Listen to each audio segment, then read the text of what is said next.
Welcome to Planning with Purpose. I am Didine Erskine, CFP. This isn't a podcast about quick tips or one-size-fits-all advice. It's about how we think about money before we decide what to do with it.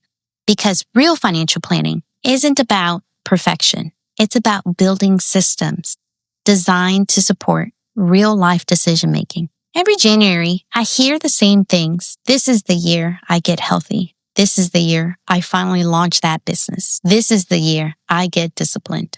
And I've been guilty of a few of these. And none of those goals are bad, but most of them don't last. Not because people don't care and not because they lack motivation. They often fall apart because there's no system underneath them. It wasn't until I was in my master's program at Texas Tech that something really clicked for me. Financial planning isn't about isolated decisions. It's systems thinking. And if you're an engineer, you know exactly what I mean. Everything connects. Cash flow affects savings. Savings affects investing. Investing affects taxes. Taxes affect behavior.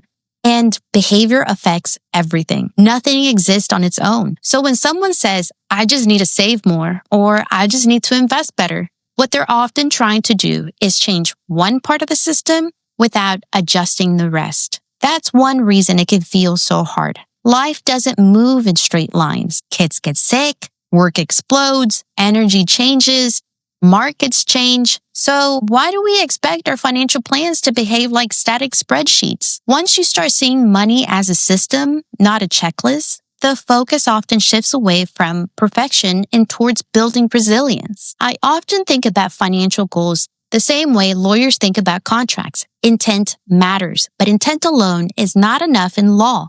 For a contract to exist, there has to be clarity. There's an offer, there's an acceptance. You don't just say, I meant to do something and expect it to hold up.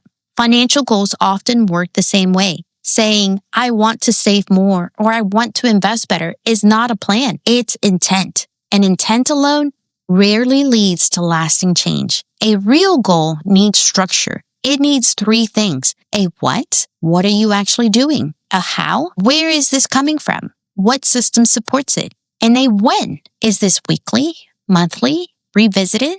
Without those, it's often not a goal. It's wishful thinking. In law, intent alone isn't enough to prosecute. And in financial planning, intent alone is rarely enough to influence long-term outcomes. I'm a planner girly in the most literal sense of the word. I create my own inserts. I use stickers and washi tape. I sit down every Sunday and reconcile 5 different electronic calendars into one very old school A5 planner. That planner tracks everything. My health. Am I drinking enough water? Did I make time to pray today? Did I work out? My professional SMART goals, my never-ending to-do list, major chores, meal planning, even a content brain dump to organize ideas just like this one. That planner stays open on my desk all day. I revisit it every night before bed. I don't just visit my planner once a week. I live with it. A few weeks ago, I misplaced it.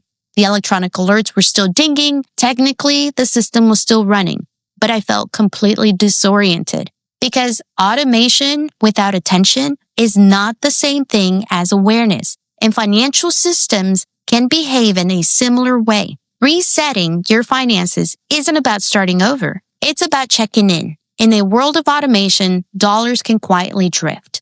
I've had conversations with professor clients who did the right thing. They set up a $200 contribution when they first started at Texas A&M, and then they never touched it again. 20 years later, when they want to get serious about retirement, they're surprised to realize it never adjusted as their income grew. One of the more difficult moments in planning is realizing a system you trusted didn't evolve alongside your life. That doesn't mean you failed. It means life moved and the system didn't. Before I ever take on a client or make a recommendation, I have to understand the lay of the land, what's actually working and what isn't. That assessment is both quantitative and qualitative because no two people are the same.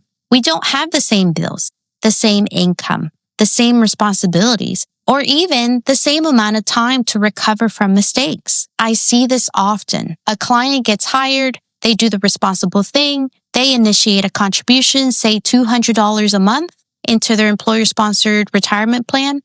and then they forget about it, which on the surface sounds great. They're saving, they're consistent, they didn't panic during market volatility. They did everything right. But over time, things changed. Their income increased, which often means expenses increase. Lifestyle preferences evolved. And unfortunately, we all age. What worked at 25 doesn't always fit the same way at 45 or 50.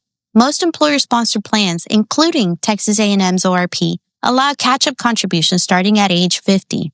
But that election doesn't happen automatically. You have to go into the system and make that change yourself. Yes, this client was still saving, but they weren't adjusting. They weren't reassessing, and the system they trusted didn't evolve as their life evolved. On top of that, Texas A&M employees also have access to a 457 plan. Again, not automatic. It requires an election on the employee's behalf. So now we have someone who did the right thing, but left tools unused simply because no one ever stopped to reassess. Nothing went wrong. The system simply stayed frozen in time. And that's one of the risks of set it and forget it planning. I hear blanket statements all the time. Just invest in the S&P and you'll average 12% a year. But averages hide a lot. Not everyone has the stomach for the 14% drops that can accompany those averages. What good is knowing the math if the system doesn't align with the person living inside of it? What good does that information do if someone is grinding their teeth and anxious the entire time? That's often a sign the system isn't aligned with the person using it. A plan that only works in theory may not be practical in real life. Good planning fits the person, not the headline. If there's one takeaway from this episode, it's this. Planning isn't a moment. It's a practice. You don't need a new version of yourself. You need better systems supporting the person you already are. So as we move into 2026, don't buy into the new year, new you. Be the same you with systems built to flex as life changes. Because the goal isn't January or even February. The goal is something sustainable, something designed to support your life over time. That's planning with purpose. Thank you for joining me today. I'm Didine Erskine with the Erskine Group. Remember to plan with purpose and grow with grace.